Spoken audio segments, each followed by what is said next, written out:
अच्छा, ये वीडियो शादीशुदा लड़कियों के लिए है।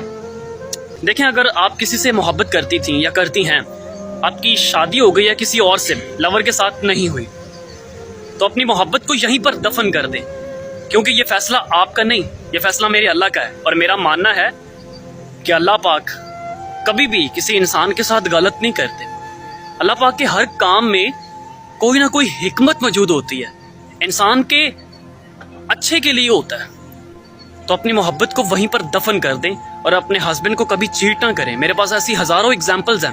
मैंने अपनी प्रैक्टिकल लाइफ में ऐसी औरतों को जलीलो ख्वार होते देखा है। धोबी का कुत्ता, ना घर का ना घाट का, ऐसी हालत हो जाती है ऐसी लड़कियों की, जो अपने आशिक के लिए अपने प्यार करने वाले हस्बैंड को छोड़ देती हैं, खुला ले लेती हैं, तलाक ले लेती हैं। मैं आपको एक बात बताऊं, अब अगर अपने आशिक से कहेंगी ना कि मैं अपने हस्बैंड को छोड़ देती हूँ, तलाक ले लेती हूँ, खुला ले लेती हूँ, तो क्या आप मुझसे शादी करोगे? तो कभी नहीं करेगा। वक्त ही आपको कह देगा। लेकिन जब आप ये फैसला करोगी ना तो कभी भी वो आपको एक्सेप्ट नहीं करेगा। इसलिए कभी भी अपने हस्बैंड को चीट ना करें। ओके, समझे इस बात को।